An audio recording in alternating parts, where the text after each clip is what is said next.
Welcome to Cuphead. In this video I'll be beating all bosses in under 24 hours. This includes the main story and the DLC. Without further ado, let's get right into it. Cuphead and Mugman are brothers who end up going to a casino behind the back of their grandfather, Grandpa Kettle, and they end up making deals with the devil. The devil says, I'll give you the whole casino if you beat me in the game, but in return you give me your souls if you lose. Just like any casino though, the devil rigs the game and they end up losing. They have to give over their souls, but they beg not to. In return, they make another deal with the devil as if they didn't learn from the last. This deal's a little bit different than the one we just made though. Instead of giving our own souls, we take the souls of others. After getting kicked out of the casino, we run to Grandpa Kettle, who should be sued for child endangerment. He says he'll help us by giving us some special liquid which helps us shoot bullets from our fingers. Once we're done talking to Elder Kettle, we switch brothers because technical difficulties.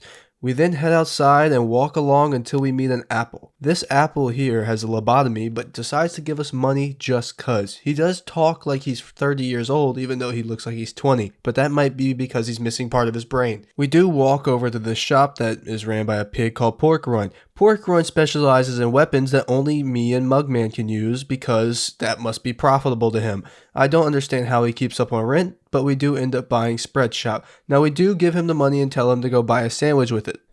From here we decide to go to our first run and gun level, Forest and Florals, and to say I struggled was, well, an understatement. Just watch this and you'll understand. It was about here that it hit me that I might not be a god at gaming and that this game might be a little bit harder than I thought. And oh boy was I right, because I died again and again and again. And this took me up to 20 minutes and 50 attempts, and I finally decided to put on my big pants and finish, and here came the 50th attempt. And I was locked in. I was ready to sweat and cry until I got it, and then boom, I won. And what did I gain for all my sweat, blood, and tears, you may ask? Not a singular dollar. Because I forgot to grab them all, and I'm gonna be honest with you, I'm ashamed of myself. But the show must move on, and we decide to go to Goopy Legrand after, who is a giant slime ball, and let me tell you, I suck at this game so much I still died to him. Now let's get to Goopy Legrand the way he works. He hops around more than the college girl at a frat party. Jump around! Jump around! Jump around! Jump up and get down! The second stage isn't very much different from the first stage. She just takes a wad of chewing gum from Willy Wonka and decides to blow up. The third phase is where things get a little bit interesting because he ends up ODing on the gum and turning into a gravestone. And just like anything else, if you shoot it enough, it will die, and that's Goopy Legrand's soul contract, as we bask in the grade that we got, which is a B-, which is better than what I expected. From there, we decide to head to the Root Pack, and I mean, I can't really say much about them, because they're such a simple fight. It's a country potato that shoots worms, and Durachu a depressed onion, and a carrot with psychic abilities that shoots other carrots. I mean, how hard can it be? Once we're done with them, we end up claiming our second soul contract, and we unlock some stairs. Once we go down these stairs, we go talk to a golden coin. This coin here claims that the IRS and the banks are all working with the devil, and I mean, he's probably not wrong. Once we're done convoluting about how we're not going to pay taxes, we end up leaving. We walk all the way around, and then we see a fish that is fishing. That has to be some form of assault or violation of some law. We then head into the mausoleum. The mausoleum is just a simulation of just parrying everything, and I would honestly rather watch this than watch Ghostbusters 2 again. Done with that, we end up seeing Miss Chalice, who gives us our first super art. Then we head over to the little canteen boy who gives us the directions to fly a plane. Once we're done, we cross a bridge, and then we head into Hildeberg's little lair.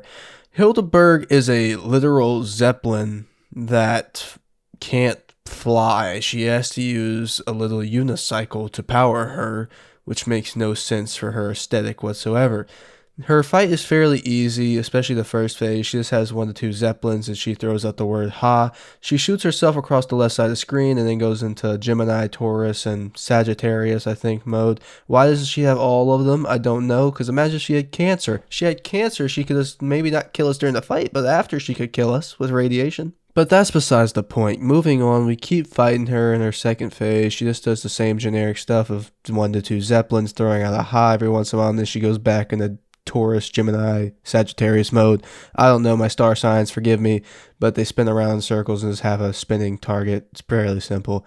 After a while, eventually they go away, and you're back to good old Hildeberg pedaling herself into the sky, throwing tornadoes at you. And if you struggle with this, just please get good. I died to Goopy Legrand like 5 times, and I beat her on my first attempt. If that's the case, you need to rethink about how you're playing this game. Once you finally get into her final phase, she turns into a literal moon that has UFOs and stars. I don't know where the UFOs come from, but yeah, the UFOs have patterns. One shoots as soon as you get close, one shoots when you go under it, and then eventually I just use my ability and kill her. Once we're done with her, we end up claiming her soul contract and getting the wonderful grade of, round of applause, B-. Could be better, could be worse. Once we receive her soul contract, we head downstairs and go talk to her close neighbor, Cagney Carnation. Now, Cagney doesn't even look like a carnation. He looks more like a sunflower, so I don't know where they got the name Carnation from. I think they just did it to look nice, but really he's just a sunflower or a weed.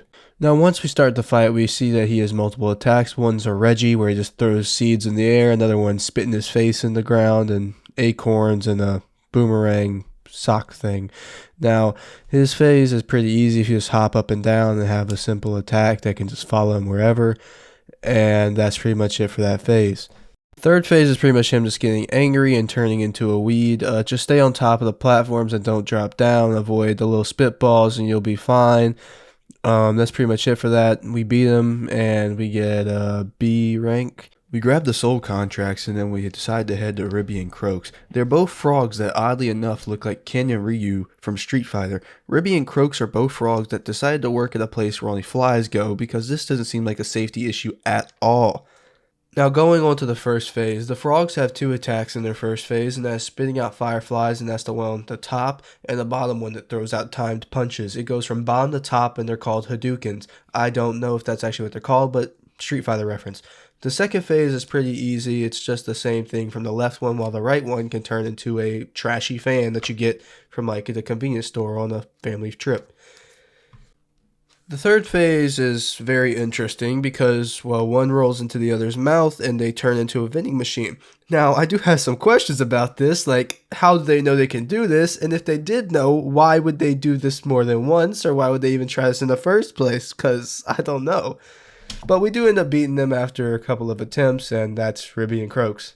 And with that, we're done with Inkwell 1. After that, we head over to see King Dice in his little dice shack. He tells us some stuff that we do not care about, and then he says, move on. We head outside and then meet Elder Kettle, which makes me question, how did he get across when we had to collect all these souls to cross? He does give us some very helpful advice, saying that he will be able to help us, and he says, just do what the devil's already making you do, as if that changes anything. Okay, Inkwell 2, let's speedrun this. Little Canteen Boy gives us bombs so we can bomb people like Barack Obama with drones.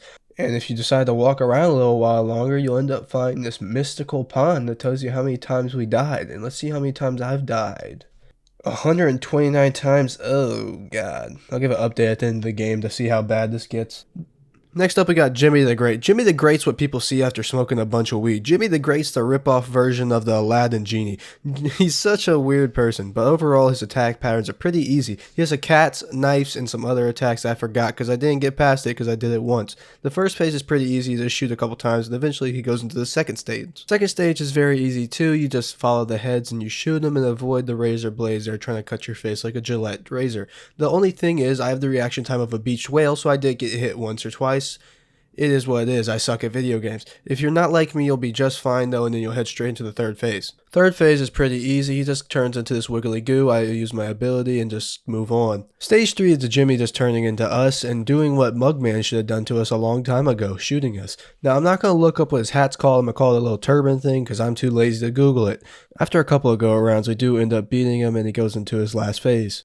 The last phase is pretty much just a big merry-go-round with the help from Bill Cipher from Gravity Falls. Well, he just shoots psychic attacks at you and Bill shoots out dark matter beams at you. You just go in a circle like a merry-go-round until one kid starts crying first. And then eventually we do beat him, and that's it for Jimmy the Great. Next up on the chopping block, we got Wally Warbles. Wally Warbles is a bird that lives in the cuckoo clock that is just hiding in there. On a side note though, his son is also living in there. I don't know how that works when he seems to take up the entire house. So either his son's in his rectal cavity or there's some magic stuff going on here. I don't really know. Phase 1's really easy. It shoots eggs at you and there's 1 to 2 birds that show up and you just shoot him until he goes into phase 2. Phase 2 is very simple. It's just him getting pissed off and throwing feathers at you till he gets tired, while there's just 3 birds in a line with nails, maybe 4 with the nails that have tetanus trying to hit you. Other than that, that's pretty much the entire phase, and you just shoot him again till he, you guessed it, runs out of HP. Phase 3 is just his son coming out of his rectal cavity finally to fight for his father. He has homing eggs that just kind of go around him until he gets too small. You have to leave it. You shoot him. You just go in and out. He shoots a bullet at you. You dodge it. Just rinse and repeat. Eventually, you'll beat him. The final stage is Wally Warbles coming out on a stretcher, and he's here to defend his honor and his son's life. He's surrounded by 2 little blue birds who shoot up pills, probably Percocets at us, while he shoots up his heart. And just like your middle school crush did when you asked her out, we crushed his heart, and that's pretty much it for Wally Warbles. We get a soul contract and we move on. Next up, we have Beppe the Clown. I hate this clown with such a passion deep down inside me, from having to shoot ducks with fire light bulbs to hopping over a crack addict clown in a car. It sucks so much, and I hate it because I suck at movement. Meanwhile, this guy's just hopping around me, and it's terrible. I hate it. But eventually we end up beating him in this first phase and we move on to the second. Phase 2, would you rather get bent over by a train car, a bunch of balloons, or Beppe the Clown? Let me give you your poison because you have all 3 to get bent over by. This round sucks even more than the last. Between dogs spawning from pretty much anywhere you can think of to a car coming by with a bunch of random passengers.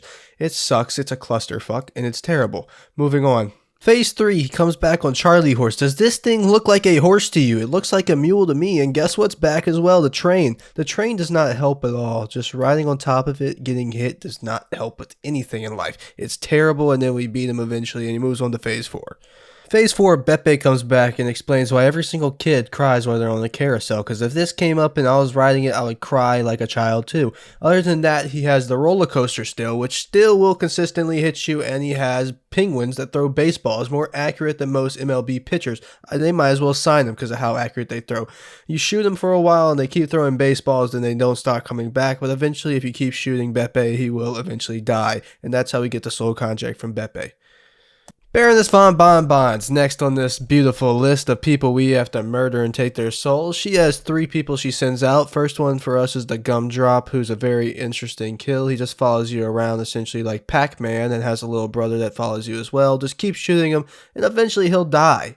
Next lackey she ends up sending out is EDP. EDP, the cupcake, just hops around and has splash area damage. If you stay on the opposite side, you will avoid him. Just watch out for these gumdrop things. They're most annoying, especially when you're by the castle trying to avoid something, because they will come out and hit you and you'll be pissed.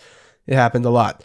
Third out of the monster candy castle is Sergeant Gumbo Gumball. He runs back and forth like a mom that lost her kid in Target, and he just shoots gumballs in the air. For you to die to him, you have to be very slow in the head, and you might want to call AARP because either you're getting the age or you're missing something up there. Moving on.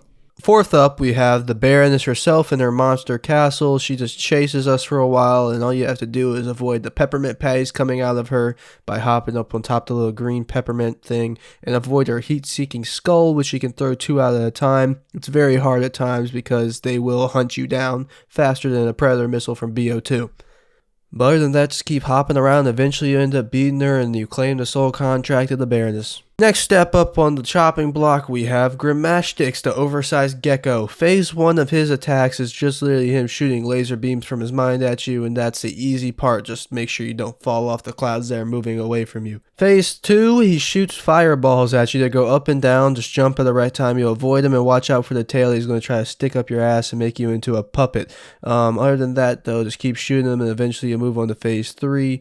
You better be ready for stage 3 because this is the dumbest thing that can happen to you. You better get ready for a conga line of fireballs because they will not stop jumping at you from any which direction. You better be happy to have the fastest reflexes in the world and not get no hits on this because they will come for you and they will hit you and it never stops.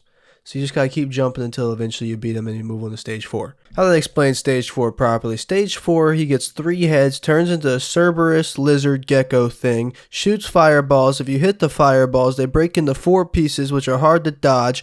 He has a fire hydrant that spits out a big blast of fire. It'll clouds are moving towards him, so you have to keep jumping, and if you don't stop jumping, eventually you'll hit him and you'll die. So you gotta keep jumping backwards while shooting him, and eventually you'll get enough damage to get a soul contract. From there, we head on to the Dice Shack, where he tells us some monotonous stuff that we don't care about, and then we find out that Dice is in cahoots with the devil. The devil has a plan for us because apparently we're some conniving little cups. Moving on from the devil saying he has a plan on how he's going to take the soul of some children, we move on to Briny Beard. Briny Beard is like Jake the Pirate from Neverland Pirates if he got homeless and lost to King Hook. The only thing you have to worry about is a bucket overhead trying to fall on you inconspicuously while he shoots out bullets and has animals come at you as well. Stage 2 is just a boat getting pissed now and starts shooting out cannonballs at you. It's the same before. Sharks coming from the back, squids coming from the oceans, dogs coming from the front, and the barrel still trying to kill you. It's just the boat's trying to kill you now as well. Stage 3, the boat finally has enough of Briny Beard and throws a coup de grace so it can finally be free. It shoots fireballs that go in circles. You just have to dodge it. Every once in a while it uses a hyper beam just to try to shoot you. You crouch under it, you get close, and you hit the tongue, and eventually enough damage, it will die. That's how you get your next soul contract. Welcome to the Beehive. Next up we got Rumor Honeybottom and her cove. Hive. What the fuck, you get the point. Next up we have Security Bot for the first one. He throws out these little bombs that shoot out orbs in multiple directions that you have to avoid. Sometimes this is very hard unless you just go in the opposite corner of the screen. Next thing they have during this phase is the Worker Bees. They will come out of the corner sometimes and just hit you even though you don't see them at all. They just spawn there. Oh well, you can't do much about it. Just keep shooting him and eventually he'll go away just like anything else in this game. Second phase is Rumor Honeybottom starting some bullshit and coming down from the top row and sending some magical balls at you. These balls will chase you. You can parry them, but I suck at this game, so I opted out just to jump around them. And eventually, after sending out 2 and you dodge a little while, she'll go away and she'll come back down on the other side and she'll use magical triangles on you. Now, these magical triangles piss me off because they spawn on top of me and I constantly get hit by them or I fall into the gray lava stuff, or honey in this case. And you can parry the little triangles they shoot, but it's extremely hard because of how fast and the angle they come out at. Phase 3 is Bullet Hell, where she just chews up some bullets and spits them out and they chase you for a while. Keep jumping and eventually she'll move out of that phase. Phase 3, Rumor turns into a literal AC-130 with homing fists that chase after you. She sends out 2 at a time and you have to traverse through the platforms to make sure you don't get hit. This is a very challenging task for me because I have a broken controller, and other than that she does have this very telegraphed attack where she turns one of her arms into a chainsaw attack by going to one side of the screen and it completely covers that side of the screen. Other than that, you keep shooting her and eventually you'll kill her and you claim the soul contract of Rumor Honeybottom. Next up on the list of people we have to steal their souls from, we got Cala Maria. She's a little squid octopus mermaid that comes from under the sea that eats the souls of captains and pirates and stuff. She uses these souls to attack you with other things, such as her little turtle that shoots landmines at you and the horse that shoots water up to mess you up. She does get some fish from under the sea that she shoots at you. Some shoot like boomerang eels and another one just shoots fireballs. She also has some like quillfish that come from under the sea in a specific order that you have to dodge through, but after shooting her for a little while she will die and you go into phase 2. Phase 2 is literally her just becoming a fucking aquatic Medusa.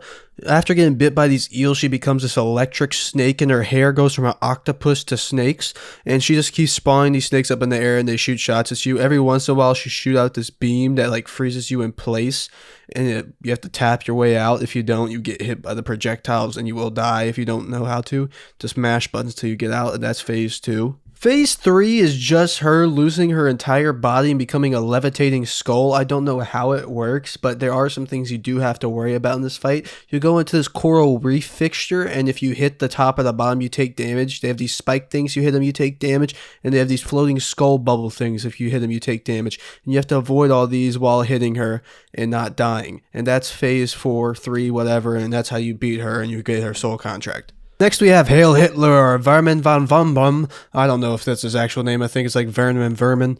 But he's a German rat, and this is based in the 1930s. So to say that he probably is a traitor to German is the least of our issues here. He's a rat that's about the size of Grimmastix, which is a giant dragon. So this guy is either a huge rat or Grimm is a tiny gecko. But moving on to the actual mechanics of this fight, he has some bombs that spit out fires when they hit the ground, some bounce pads that you have to parry to hop over him, and into another phase with a rocket if you allow it to go on long enough, but I didn't do that. We move on to phase 2. The second phase is pretty much just a claustrophobic clusterfuck, because if you put your friend in there that has claustrophobia, he'd probably come back crying because of how little space you have in this entire fight. Now, bottle caps coming from the side, Vernon shooting fire, you sometimes can't go left or right because you're stuck, and it's just a non-stop nightmare. Phase 3 is where we see some Animal Planet shit and see the animal kingdom in true fold, where Jeremy gets eaten by Tom and he tries to hit us and get another snag. Now, the entire gimmick of this fight is him just slapping his paw and ghost of rats and stuff come out of his mouth. Just dodge the bullets and you'll be fine, dodge the falling planks, keep shooting him in the face, and eventually you'll kill him, and then you'll see that the rat was controlling the cat, which doesn't make sense because he was outside when we were fighting the rat, so it doesn't make sense. Next up, we got Sally, stage player. What happens to every single college theater major who sells their soul to the devil? She's a very simple boss. She just hops up in the air and throws stuff at you like a bad crowd at a theater. It's normal. And then she hops around in the sky, and after a while she'll go into phase 2 with her husband in the back seat. And phase 2 is terrible. Don't even get me started on it. Do you like space? I like space. Sally doesn't like space. She doesn't give you any of it. Between rat bombs, babies throwing bottles through windows, and god damn, I hate this baby,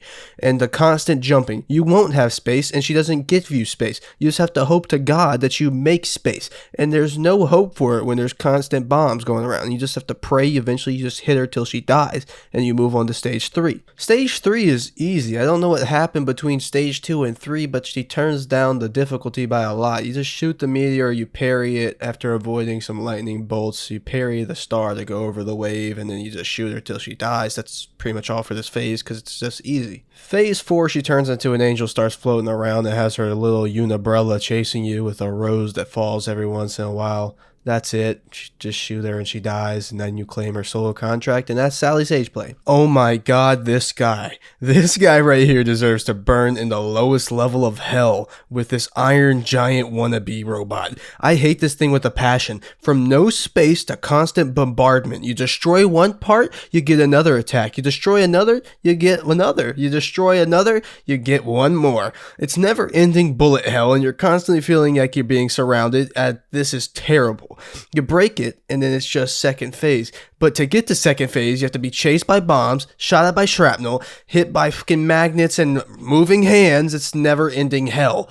And then eventually, if you do beat them, you move to stage 2. Stage 2 is like them saying sorry for sticking something so far up your ass you couldn't take it out. It's pretty easy. You just keep hitting him as he goes from side to side, and then eventually you move on to stage 3. The only hard part about this phase is the bombs that can sometimes appear from the side of the screen that you're on and just hit you as soon as they spawn in. But other than that, it's easy. Other than that, stage 3 is just a bullet hell. Dr. Cal constantly shoots 2 different types of emerald beams at you. They're just blue and red, and it's different spreads. It's terrible, along with these metal cages that go up and down trying to block your path. The only really bad thing I had that got me killed a lot was the foreground objects, because sometimes when you hug them, bullets will hide behind them and you can't see it, and you will get hit randomly because they appear out of almost nowhere because you can't see them.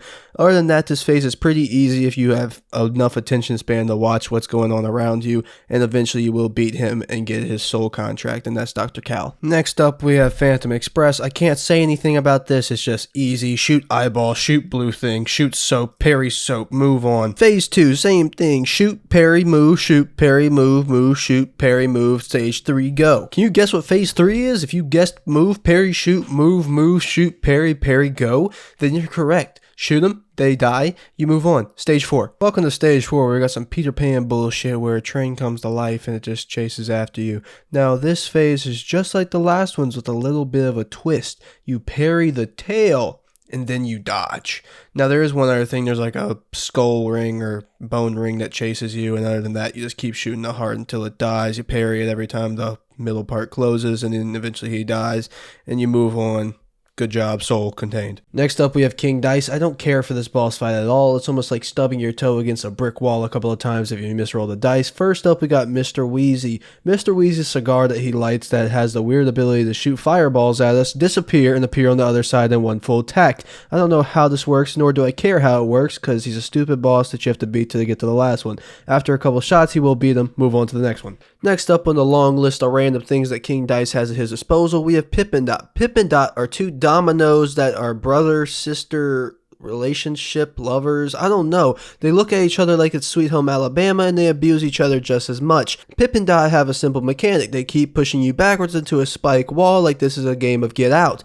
But after a while of shooting them, you will be able to leave. But right before the end, you'll be able to see them kick each other in the face and say that they don't love each other just for them to stay together for another 3 weeks. Last on this chainsaw massacre we got going on, we have Mr. Chimes, the monkey from Toy Stories. Now his fight isn't that hard, it's just very tedious, because every once in a while you can't find the match, he speeds up and he hits you. Another thing that's really random is his hitbox. His hitbox is either the size of an obese midget or it's about the size of a tiny ant. There's no in between. It's either huge or small, and sometimes it's just confusing. After that though, you can move on to the King Dice fight. And with all that struggle, you end up at King Dice's fight. Now King Dice isn't that hard of a boss. He is very easy if you have the ability to parry at any rate above a toddler's. Unfortunately, I am an infant and I have no idea how to parry correctly. So what I do is I hide behind the hands and I just shoot every time he goes for his attack.